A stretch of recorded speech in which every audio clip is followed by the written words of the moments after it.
All right, welcome to episode 11 of the HYPEothetically Speaking podcast. We are rejoined by Logan Bell and Sam Moldenhauer, and first-time guest Drew Cushwa making his Hypothetically Speaking debut. Fellas, how are we doing this evening? Doing good. Happy to be here. That's good. I love the enthusiasm. We are going to start out this episode with the first edition of Story Time with Sam. He said he had an excellent story to tell. So I've been off Twitter all day long just so I don't accidentally see this story and ruin the surprise. So you are getting my live reaction for this. Story Time with Sam. Let's hear it. So it's not a story that happened recently. This happened probably several years ago at this point. It's about Urban Meyer. So Ohio State, I believe they were hosting some kind of training camp, trying to get some recruitment going, seeing, what kind of prospects they like, whatever, who they want to offer. So they're working out some wide receivers all day, starting in the morning. They were doing some drills. The wide receiver coach, this was coming from the wide receiver coach. This was a clip from him in an interview. He described he was working out with Terry McLaurin in one-on-ones all morning, working out with a lot of other wide receivers as well, but working out with Terry McLaurin. And then at the end of the day, he gets with Urban Meyer. Urban Meyer asks the coaches, who is there anybody here you guys like, anybody you want to offer? And the wide receiver coach says, yeah, I got one I'd like to offer. And Urban Meyer just went off because he thought everybody looked terrible. He said there's no way any of these kids are good enough to be Ohio State material. And the wide receiver coach basically, he was like, no, I like this guy. I worked with him all morning. Talked him into having a meeting with him and Terry McLaurin, to which Urban Meyer agreed to it. And then they get to that meeting. So it's just them three in an office, and Urban Meyer begins to absolutely rip into Terry McLaurin and the wide receiver coach, saying that he's saying this to Terry McLaurin, that he is trash. He's not going to be good. He's just stop trying. And he basically said, I need to start looking for a new wide receiver coach. This is about Terry McLaurin. What a good man. That doesn't even surprise me at all, slightly. I heard this, I was like, I've never seen this guy before in my life, this wide receiver coach. So I could Google him to make sure that's actually him. But based on the story and based on the fact that that's Urban Meyer, I 100% believe that.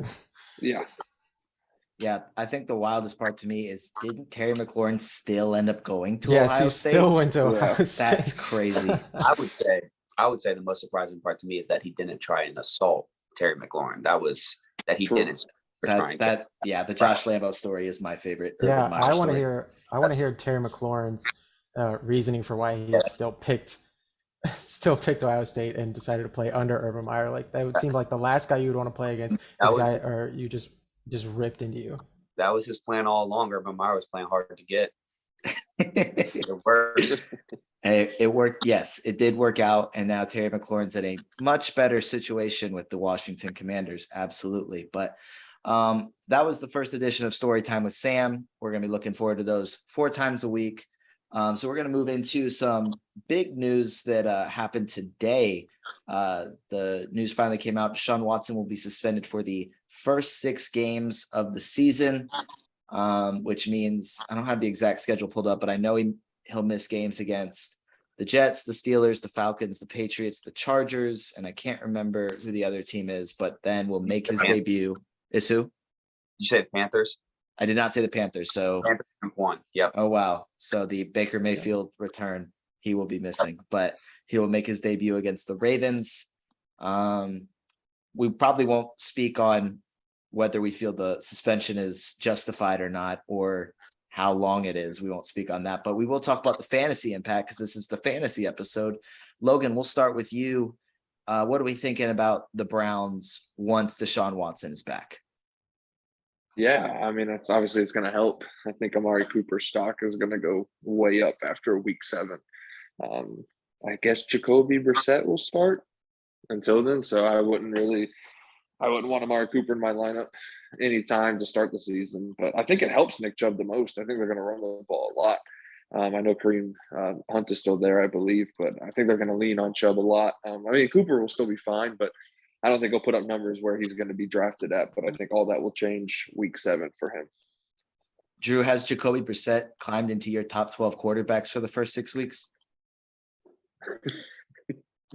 No. Yeah.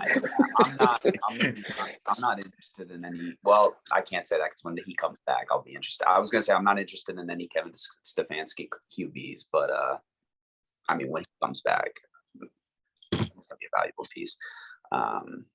Yeah, man, I agree with Logan. I'll say this. Here's the thing, and here's something to even consider too, because they start off their first 6 games.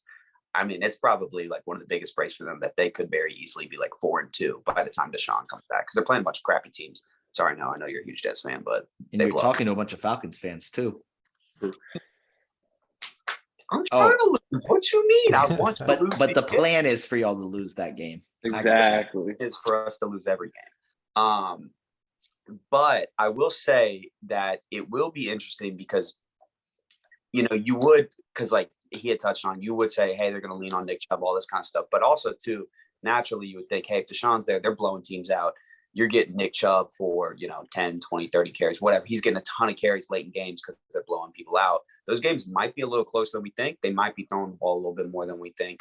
Who knows? But it will be interesting to see that he could come back into a situation where they're 4-2 or something like that. Also, another thing, too, beyond just Amari Cooper, this was supposed to be like but depending on who you talk to, the big Donovan Peoples-Jones, breakout season, all that. Didn't he get hurt? Something's going on with him. Does anybody know off the top of their head? I thought I saw news that he was doing well in training camp, so maybe I misread that's that. what I heard. Same. He hasn't been hurt. David Bell's on the pup, but Bell's out. Peoples-Jones hasn't. I thought I had read something that he was hurt. No, it's Go Blue Michigan season in Cleveland. Disregard. All right.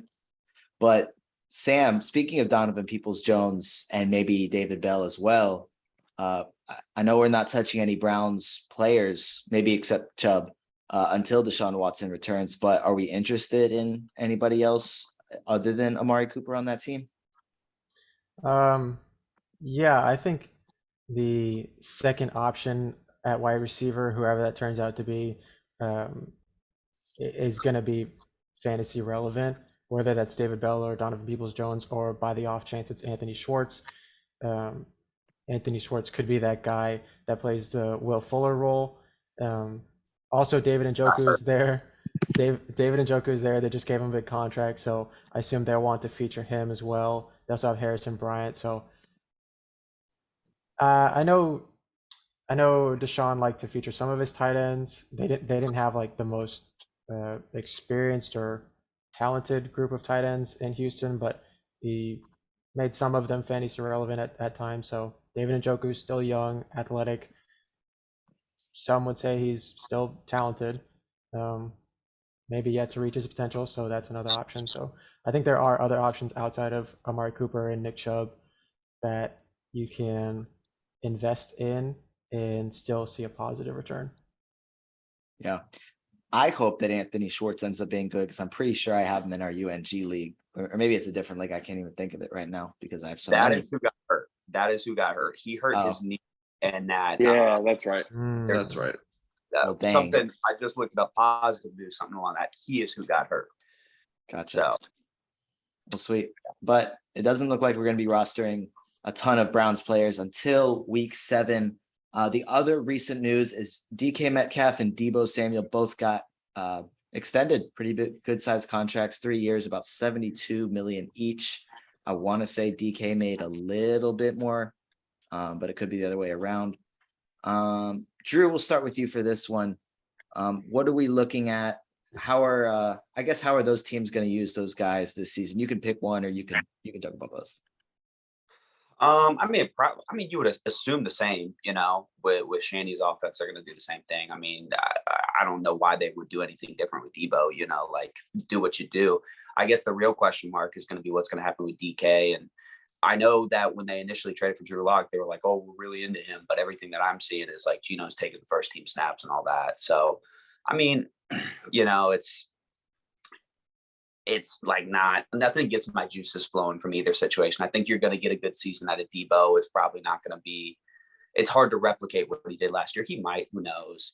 But I think teams are definitely. I mean, not that teams weren't scheming for it before, but like, I mean, they've got a whole season's worth of film to kind of the scheme for. I think the more fun thing to talk about is like probably what DK would do, and it's really just like, hey man, I mean, Geno is Geno. Drew Lock kind of sucks. Like, we'll see.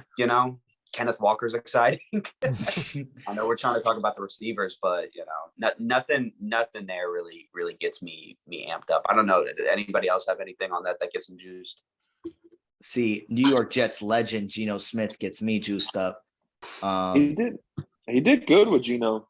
Or I think it was Geno who filled in for Russ when he was banged up last year, and DK did fine. I mean, he'll still get his, but he's not. I mean, he's not going to have a great year. They're going to be so bad. They're going to be competing with the Falcons for that number 1 pick.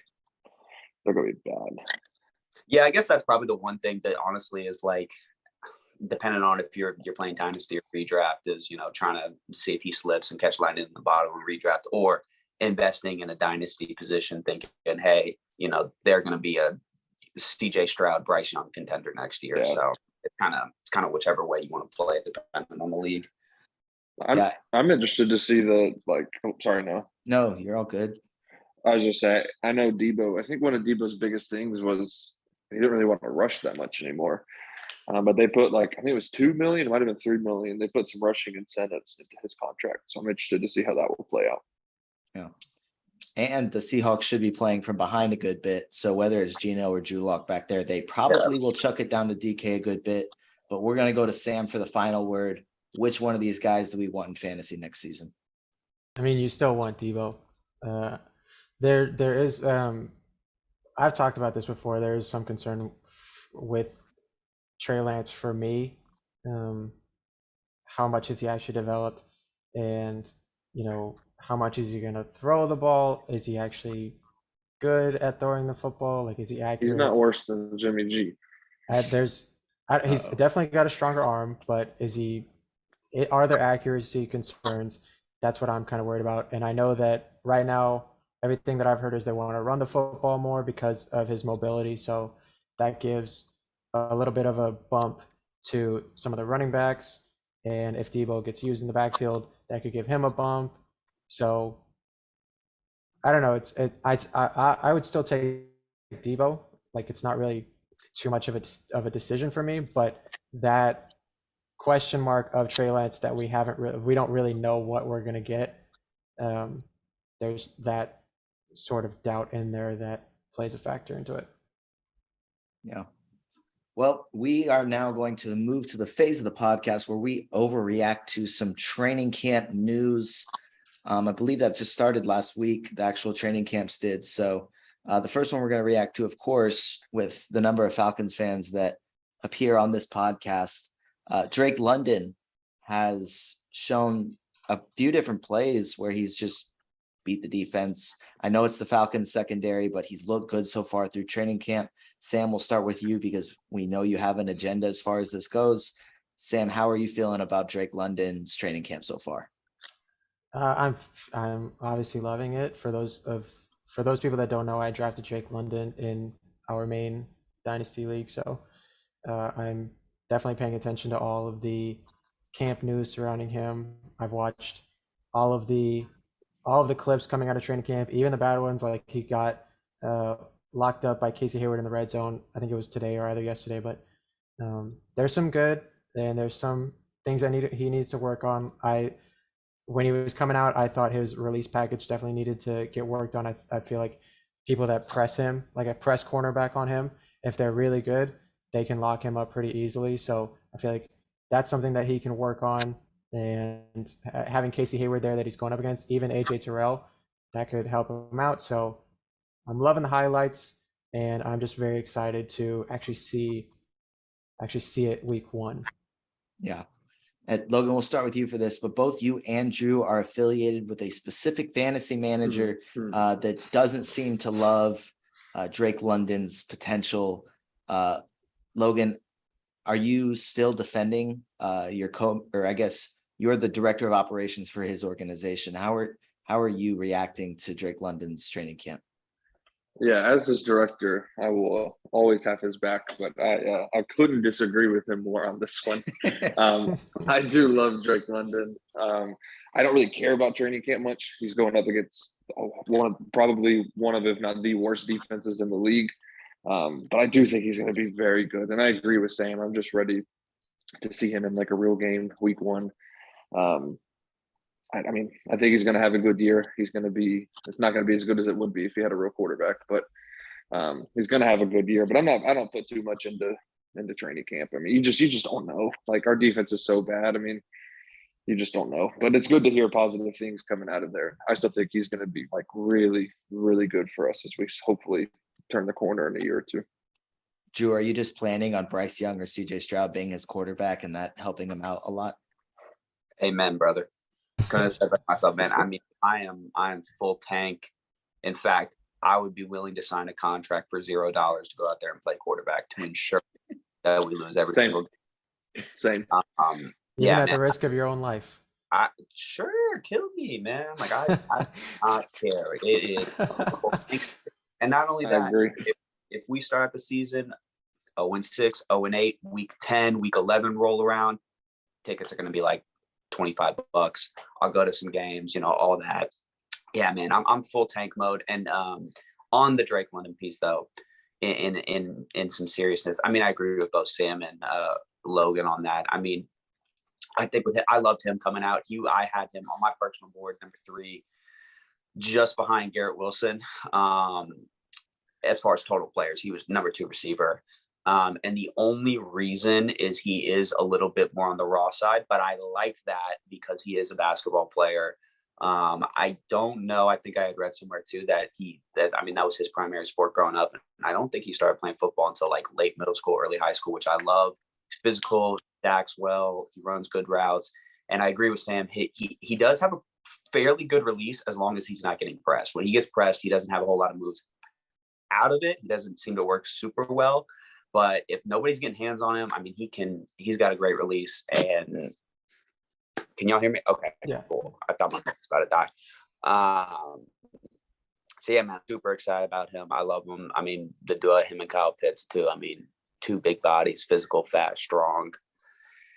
You throw Bryce Young in the picture and, who knows, we get it back again.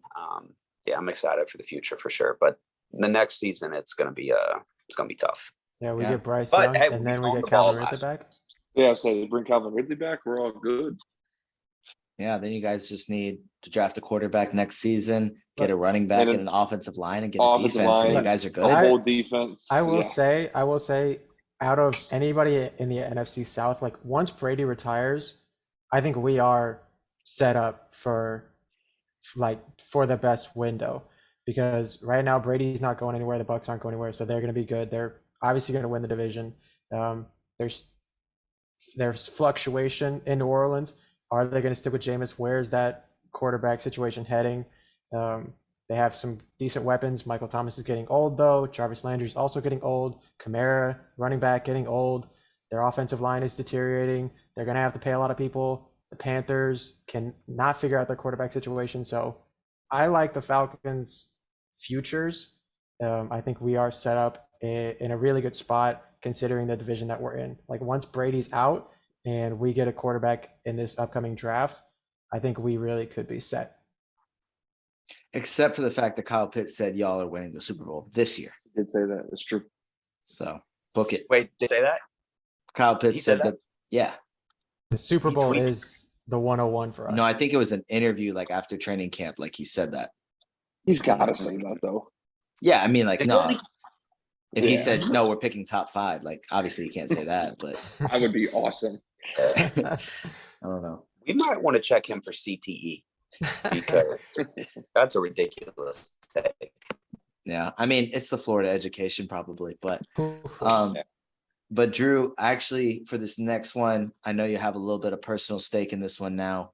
Tua Tagovailoa, a lot of questions basically for the past 6 months, maybe even longer, about his ability to get Tyreek Hill the ball now that they have him, or just play quarterback I know I'm not high on Tua, but I know you may. I don't remember actually what your opinion is on Tua, but I want to hear your thoughts, especially now that you have a little personal stake as an Alabama fan. I would like the record to show that I'm an LSU Tiger, purple and gold all day, every day. However, for those that don't know, my fiance is one of the biggest Alabama fans on this earth and a low-key Tua sympathizer. So I do somewhat ride for him. I'll say this, man. I watched a ton of Dolphins games because of her last year. And there's a couple main takeaways. One, it's a dysfunctional organization, but that offensive line was so bad.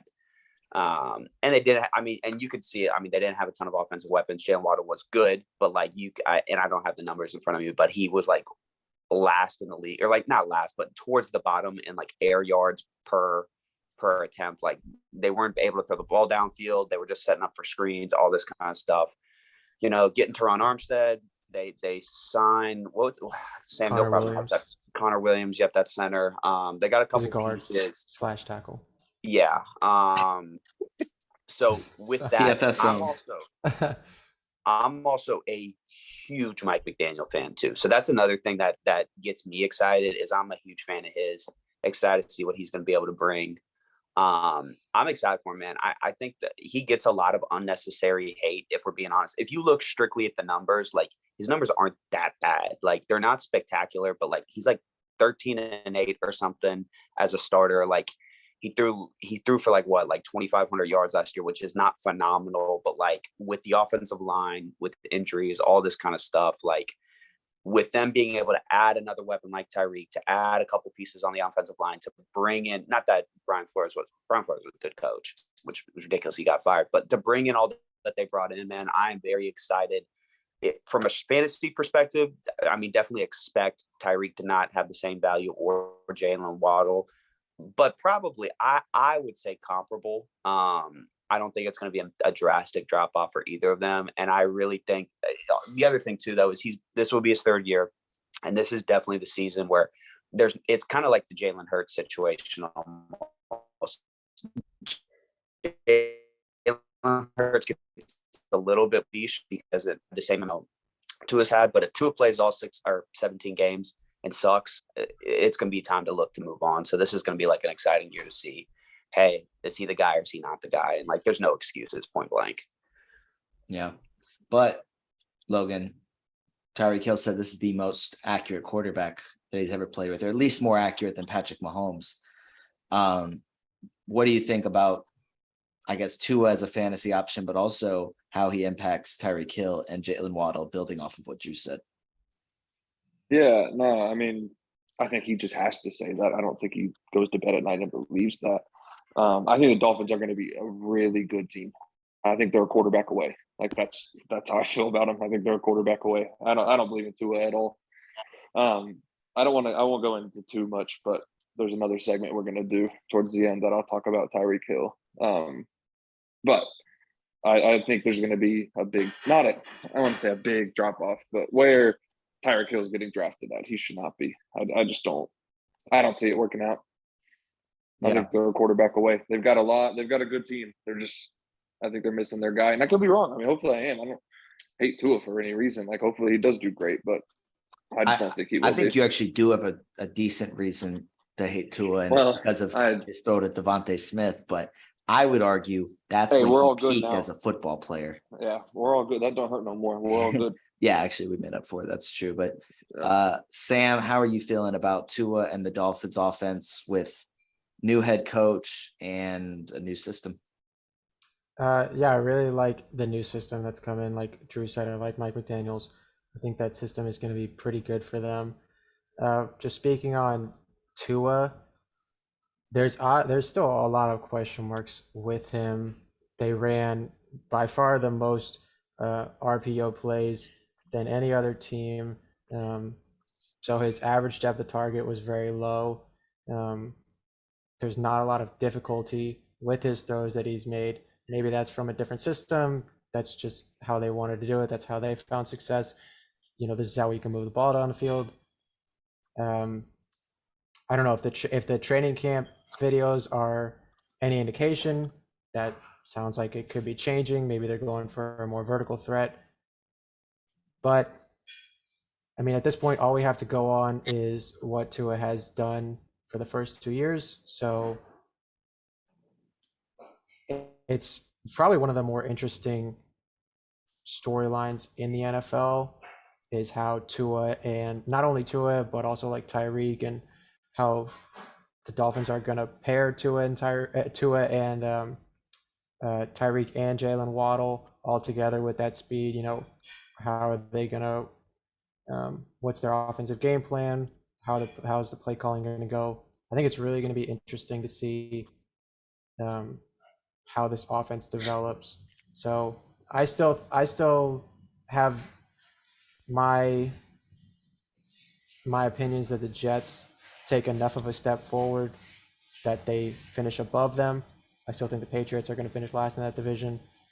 So it's obviously a tough division. So I don't envision this becoming a playoff team, is long story short. Yeah. Well, I forgot to tell you, Drew, Sam is an unofficial Jets fan, but I think you became the third unofficial Jets fan by having Breece Hall and Garrett Wilson as your top two. So sorry, you just earned the title. Look, sometimes I'm sipping the Kool-Aid, sometimes I'm not. It depends. It depends. Just depends on the day you catch me. Man, I really hope that week one. They're finishing last in the division, bro. That's ridiculous. I mean, you know why? Because we're going to talk. The next thing we're going to talk about, the Patriots. I forgot who said it, but the Patriots wide receivers were described as having separation anxiety because they could not get open. So, Drew, I want to actually hear it from you. Would you draft anybody that's a receiver for the Patriots? Not in redraft this season, given that quote and Mac Jones, a quarterback, and the moves they made this offseason? I would have to say it would have to be in a place for like excessive value. But like, I mean, I agree. Like nobody gets me super excited. And like, that's the thing, man. It's like good old cranky Bill, man. You just don't know with him. It's just like, and I don't even know. I had been looking at training camp news too. And apparently Nelson Aguilar has just been just putrid, which doesn't help. So then it's like, Kendrick Bourne, Jacoby Myers, and it's probably Jacoby Myers who you want, and it's like they have Devontae Parker as well. You know, like if you, Devontae Parker, of course, and he's been shown out as actually what I've read. Look, man, Tyquan Thornton, he gets me excited. Probably not for this year, but like if you want to take a sleeper flyer, I'm gonna be honest, this would be a very Bill Belichick move. Week 8 rolls around, they're sitting with a nice record, not getting a lot out of the receivers. Odell is looking a little healthy and he might slide in. That would be a very Bill Belichick Patriot way. Odell, you know, I don't know if he's got it in him, but we've seen plenty of older star diva receivers find themselves, you know, nuzzled up with Bill towards the end of their career. So we'll see what happens. Yeah, but without Tom Brady there, I don't know if that's going to work out quite as well. Well, Mac Jones is charismatic. Okay, Sam, seen that picture of him with the cigar. Sam, are you drafting any Patriots wide receivers? No, other than, I mean, you could take Jacoby Myers where he's being drafted, just because I think he is probably the best option on that team. But other than that, I wouldn't draft anybody. Other than, I mean, you could also take Ramondre Stevenson because there's a lot of good things being reported about him coming out of camp. I will say Tyquan Thornton was compared to Randy Moss by Bill Belichick. Wait, for real? When did you say that? He needs to retire. I don't know when he said it, but he made that comparison. Yeah. So yeah, as much as Bill Belichick likes his receivers, doesn't seem like anybody else does. So I'm going to take Jacoby Myers because he seems like the safest option of PPR. Maybe if you're just in half PPR standard, you might look Ramondre Stevenson, but yeah, those are pretty much the only two options that I am looking at. Yeah, Drew, you may not have known this, but this podcast takes the stance of being an anti-Mac Jones podcast. We are not Mac Jones fans here. But Logan, I do want to see if you have anything to add about the Patriots wide receiving core, or if you just want to trash on Mac Jones. We're always here for that. Oh, they might win 4 games. They're gonna be bad. Like they are so like it's not even gonna be close to finishing last in that division. They're so bad. He's hot garbage. They're just a bad. I didn't even know any receivers besides Devontae Parker. I didn't know Jacoby was still there. I don't know who their tight end is. It still Hunter Henry? I guess It's Hunter Henry and Jonnu Smith. yes, they have Hunter Henry. That's good, I guess. But they're Jonnu Smith as bad. well. They're He caught like 10 passes last year though. They're gonna be bad. they're Hunter Henry will over- probably be good. They're over. I would under draft 8.5. Hunter Henry. It's what? It's 8.5. They're over under 8.5 wins. Hey, I would I would take spam the that under under. on that. I would take the under on that, and I would draft Hunter Henry, and that's it. That's the only dude I'm touching. Hunter Henry. I'll take the under. Yeah, I will say Hunter Henry did catch a lot of touchdowns Yeah. last year, so he was a good red zone threat. And from what I've heard in the training camp, is that he's still the red zone threat in there. So that is another option you could take as a I would take later Hunter round Henry tight for end sure. player. Yeah. The Patriots definitely will use 2 tight ends, but at least use the one and get them the ball like they have forever, basically. But staying in the AFC, there was reports that Mason Rudolph has a chance to start for the Steelers next season. I saw one earlier that said it's Mitch Trubisky's job to lose, which makes a lot more sense. But Logan, we'll start with you on this one. Who are we thinking starts for the Steelers this season? Is it Kenny Pickett? Is it Mitch Trubisky? Does Mason Rudolph actually have a chance? Mason Rudolph shouldn't touch the field all year. There's no way he's starting. I assume it's Mitch, and I think the Steelers and the Falcons are going to be kind of similar. I think Mitch is going to start for a little while, and then I think eventually they're going to roll with Kenny Pickett just because you got to see what you have. And I think the Falcons are going to do the same thing with Mariota for 3 or 4 weeks, if he makes it that long, if he can stay healthy. But I think eventually Ritter will play. I think that's kind of going to be their approach. I think it'll be Trubisky and then eventually Kenny Pickett. I mean, there's no point using the first on him and having him sit the whole year. Like, I mean, you got to see what you have in him. I understand you don't want to just throw him out there right away and ruin his confidence. So I think they'll roll with Mitch. But I think Mitch will probably start the majority of games. But I'd be surprised if going into like week 12 he was still a starter and it wasn't Kenny Pickett. Yeah. Drew, how are we feeling about Kenny Small Hands Pickett? Like, do we see a future for Pittsburgh, or are you anti small hands? As a man with small hands, I don't want to co-sign him, so I'm not. I think what will happen, honestly, and I'm going to go on the record, hot take, all 3 of those guys are going to have to start a game at some point. I think what will end up happening is Trubisky will be, week 1 starter. I could definitely see him getting hurt. And instead of wanting to put Kenny Pickett, straight in there, I could see them going Mason Rudolph. And then at some point being like, all right, this isn't cutting it. Like, let's go ahead and give him a shot. I was not a huge fan of him. I am not a big fan of small school guys, especially small school guys that blow up as like a 5th-year senior. Or was he a 6-year senior too? Because of COVID year, he was old. Yeah, he was. Yeah. So I that's not something that gets me excited. I'm not a huge fan of his. I was a big Malik Willis guy, especially for, when the Titans take him the 3rd round, like late Mhm. I 3rd, think it was 3rd. Yeah. almost I think it was, 4th. yeah. Yeah. So it's like, I mean, value wise, I take the upside, I take the body, I take the arm. Kenny Pickett's got tools, man, but I'm not super high on him. And I mean, Mike Tomlin will find a way. He always finds a way. So we'll see what happens. But yeah, not too juiced on him. Yeah, actually, Sam, that was going to be my next question. Do we think Mike Tomlin goes less than 500? I think it would be for the first time in his career because they went 9-7-1 last season. So I think that they managed to survive even with Ben Roethlisberger as bad as he was. I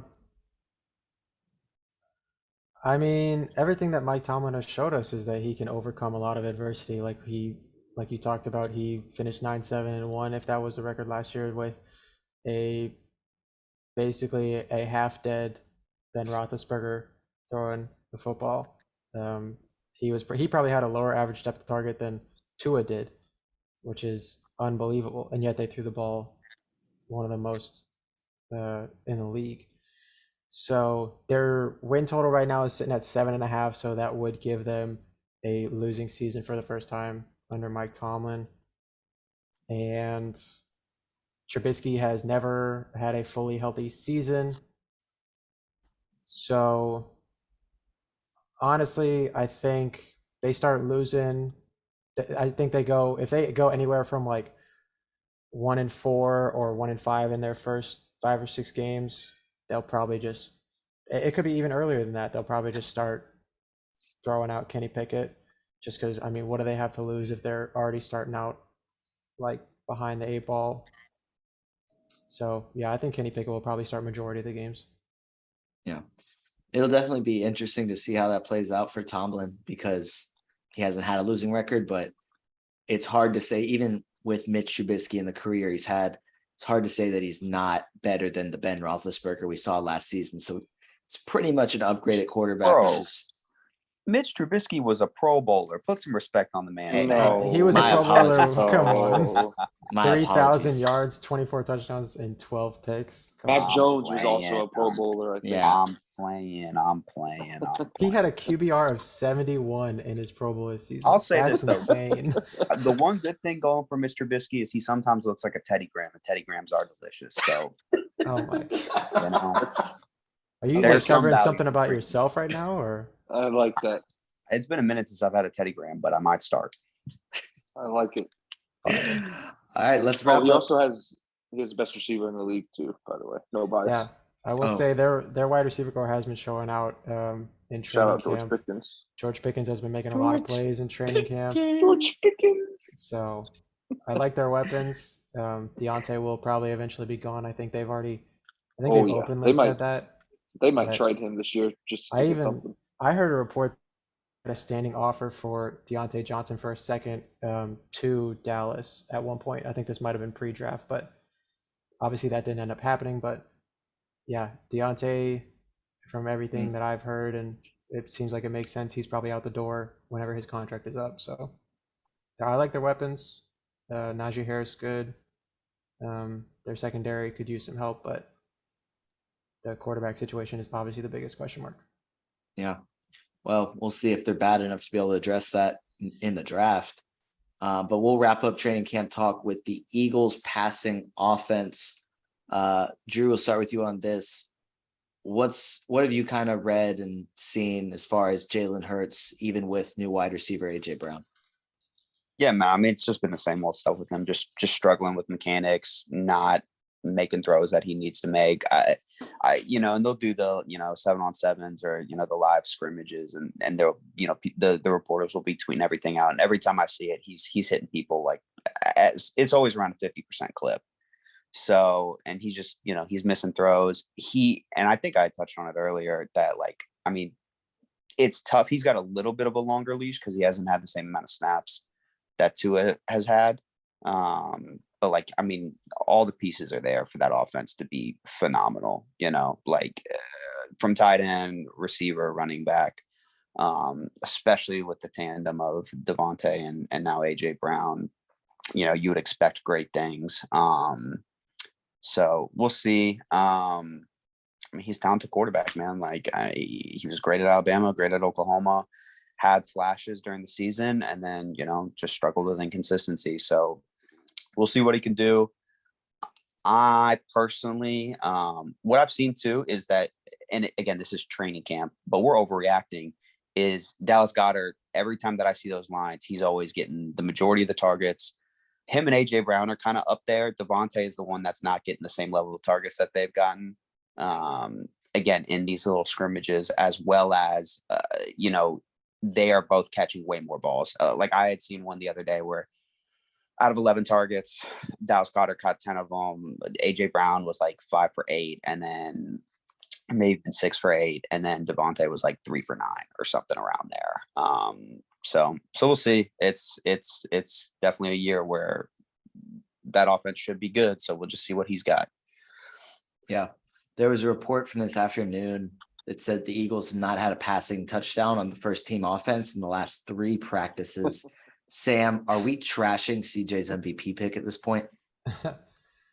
I mean, yeah, he's not doing well in camp. However much weight you want to put on that. I mean, there were concerns with him coming out of college. That's why he fell to the late second round. I mean, it's a good story that he had, you know, a salvageable, good second year. But I mean, there like I said, there are reasons why he fell. Like there's questions with his accuracy. Is he actually a quarterback, or is he just an athlete that can throw the football? Like, you know, there's still a lot of question marks with his development. So I would like Drew said, I would buy in on Dallas Goedert still. He showed a lot of rapport last year with Jalen Hurts, so that part doesn't really scare me. AJ Brown, I would still buy in on because it's AJ Brown. They traded for him for a reason. They're going to feature him a lot. Devontae Smith is probably the biggest question mark here. Is he going to fall by the wayside? Is this offense going to pass enough to make him relevant? Is Jalen Hurts accurate enough to make him relevant? I think it's an offense that I would still generally buy into. I don't know if it's a hot take, but I think they could definitely take the division. So yeah, there's question marks around him, but I still like the season outlook for the Eagles. Yeah.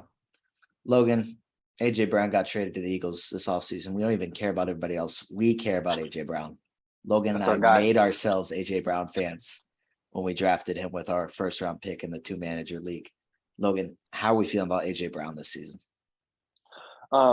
I feel even better. I mean, I think most people know how I feel about his previous quarterback. Enlighten us. Ryan Tannehill is a bottom 3 quarterback. Him, Jimmy G, and Jared Goff are the bottom 3 quarterbacks in the league. For those listening, people like Marcus Mariota, they do not count. That is a fake starter. He's not a real starter. He doesn't count. But Tannehill is bottom 3. So I'm excited for AJ. He's finally going to play with a quarterback. I think Hurts will be fine.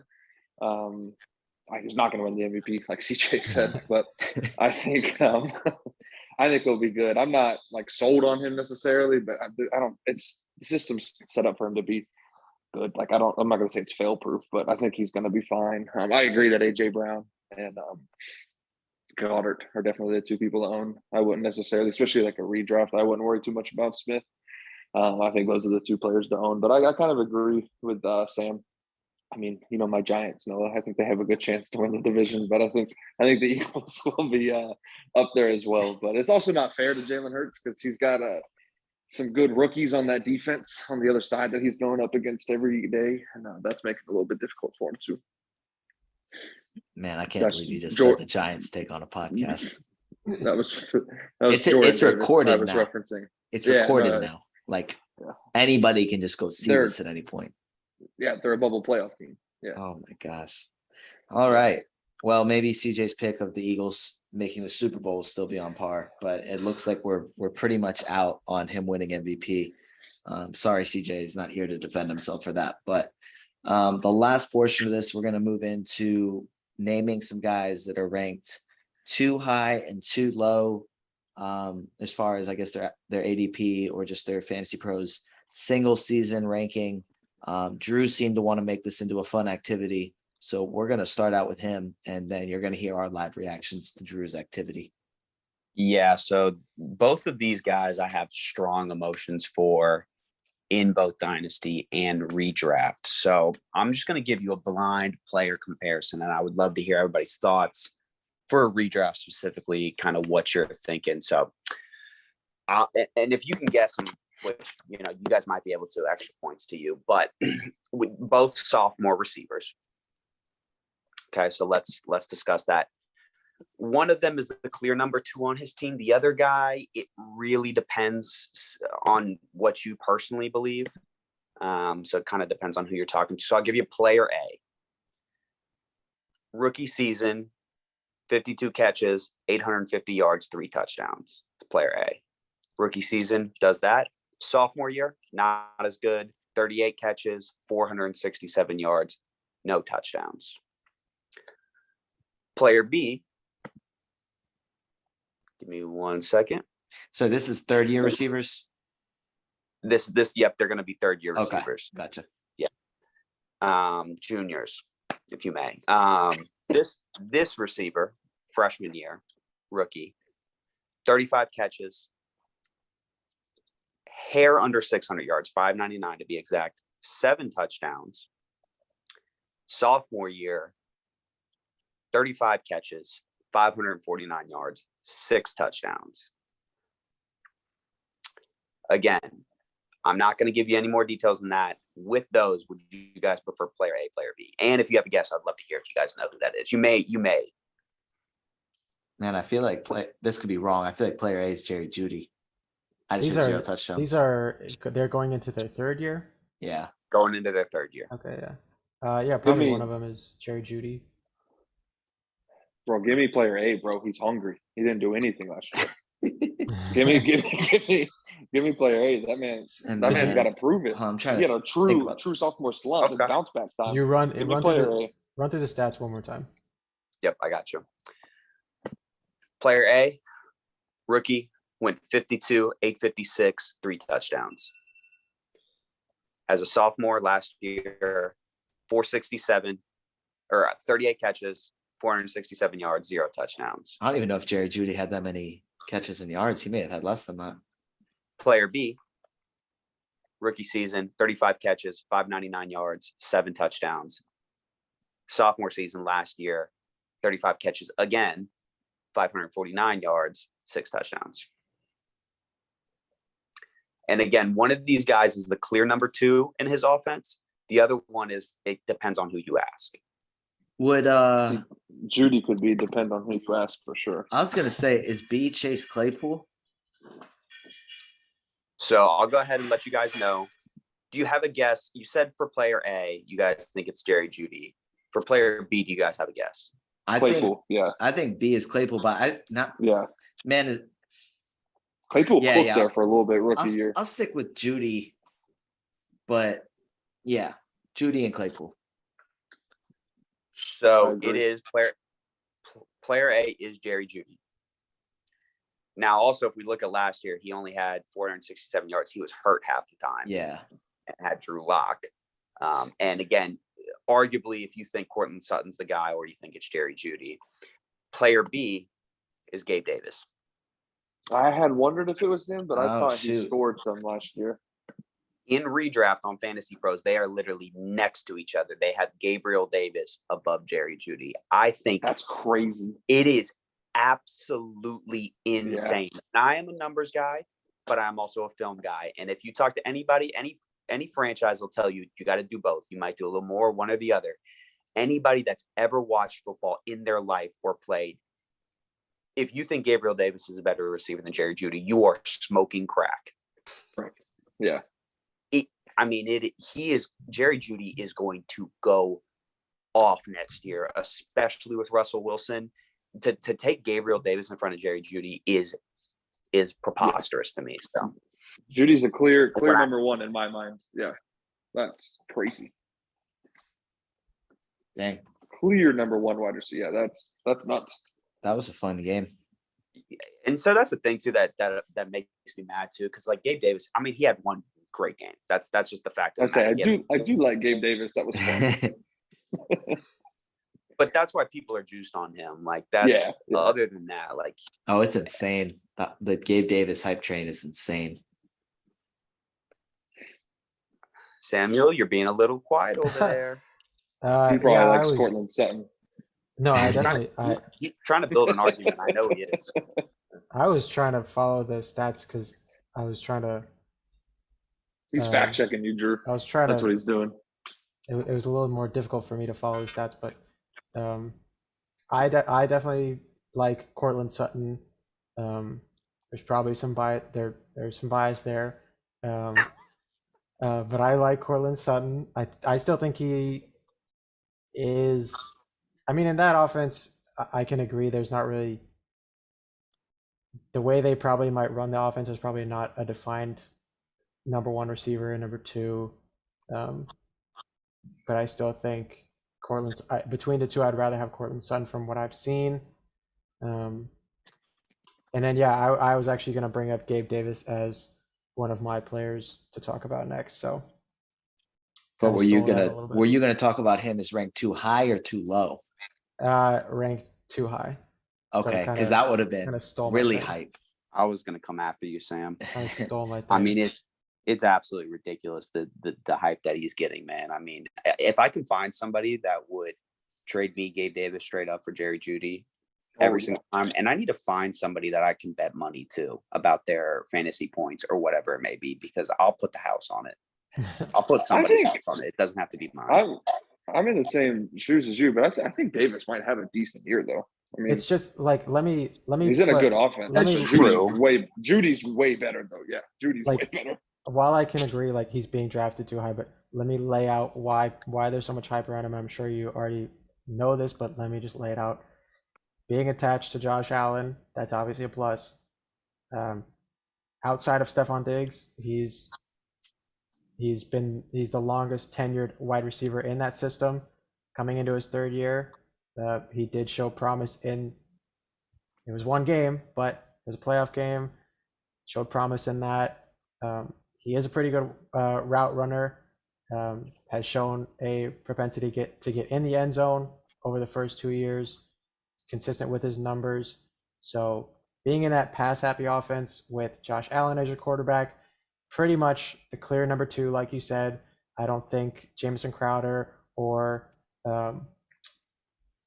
Khalil Shakir is going to challenge him to be the number 2 passing option in that offense. So I think there's definitely positives that people are buying in on, which is why he's getting that hype. Yeah.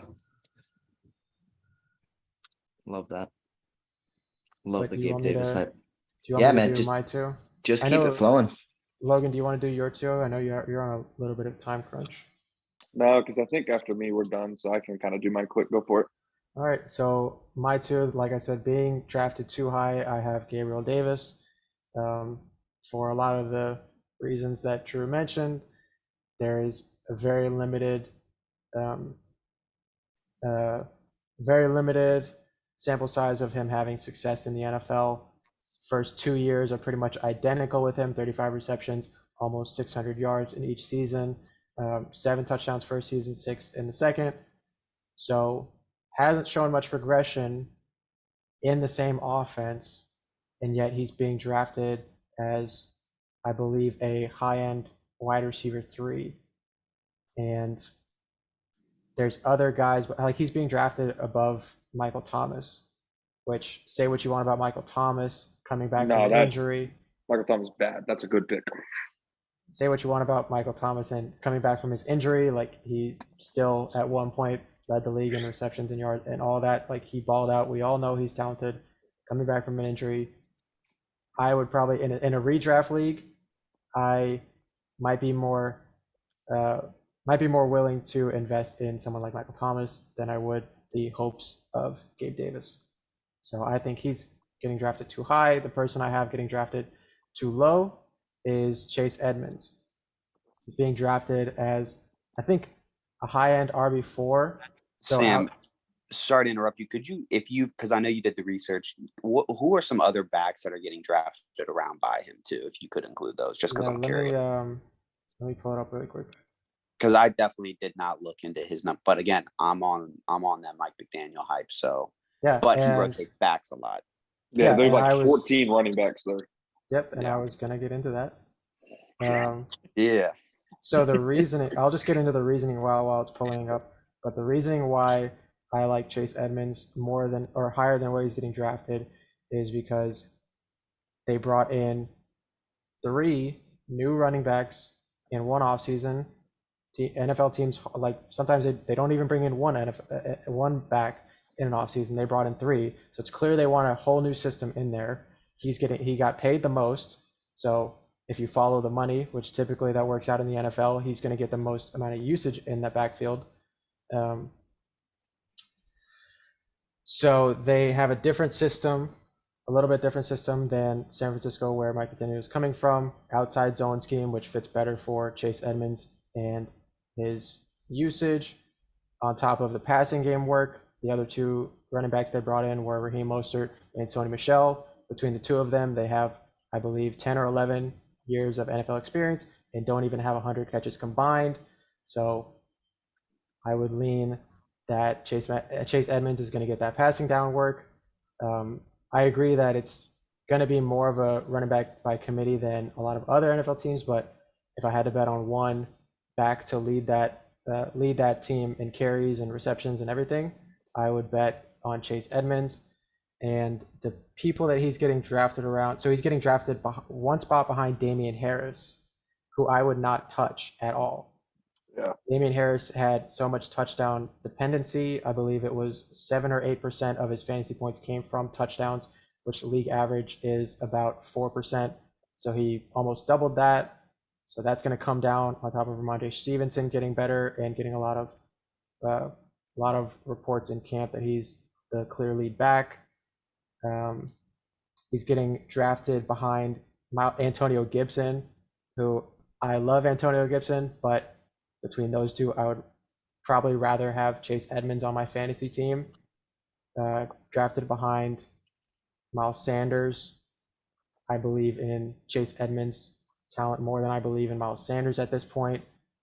And yeah, I just like the system that he's in. They paid him the most amount of money, so I think he's going to get used the most in a good system, good offense. I think it could be good for him. I don't see him. I think where he's getting drafted is like his floor. So you're going to get a positive return on your investment. Yeah. Logan, do you want to wrap us up with your too high and too low? Yeah. I don't want to agree with Sam, but I actually had Chase Edmonds written down for mine too until he brought him up. So I definitely would agree he's one of them. But I really, really like Brevin Jordan. He's kind of like a bigger sleeper, but the tight end for the Texans, he's just a big body. He out of Miami, I believe. I just think he's really good. He absolutely is like the number one tight end there. They have nobody else. And it was also, I mean, horrible to hear what happened to Mechie. But like just from a fantasy outlook, like that's one less pass catcher to take targets away from him. And they already barely had anybody. I mean, it's him and Brandon Cooks, and that's about it. I think Brandon Cooks is good, but they're going to be down every single game quick, and they're going to be down the whole game. So I think they're just going to be throwing the ball left and right. He's a sophomore tight end. They don't normally do that good rookie year. So if you go back and look, like historically, but if you go back and look at his stats, they may not pop. But he's in a really, really good situation. And he's being drafted like super far down for tight ends. And I think as you get later into the year, like he'll be startable. Like, I would confidently put him in. It might be week 10, week 11, but he's definitely going to make some noise this year. And then my drafted too high. It might sound more bold, like after I explain it. It won't be, but Tyreek Hill for sure. I think he's getting drafted too high. I think he could still have a good year. He's just getting drafted inside the top 10. And I just don't think he'll be a top 10 receiver this year. That's really all I mean by when I say that he's getting drafted too high. I'm also a little biased. No one knows this, but I absolutely love Jalen Waddle. Like, might be my favorite NFL player. Just love that guy. I think he's going to take a good bit away from Tyreek. I also don't believe in Tua. But again, like he could finish 12. He's being drafted inside the top 10, and I don't think he'll finish there. Yeah. I would get on board with that. I hope from a Jets fan perspective that the entire Dolphins offense is just awful. So kind of hope you're right there, but that's going to do it for episode 11. Just to throw out there, y'all are drafting Elijah Moore way too low. But I'm not going to go into a ton of detail because I would take entirely too long. I'm just going to be just a bunch of bias. So that's going to do it for this episode. Thank you everyone for listening, and fellas, thank y'all for joining me. Thank you. Yes, sir.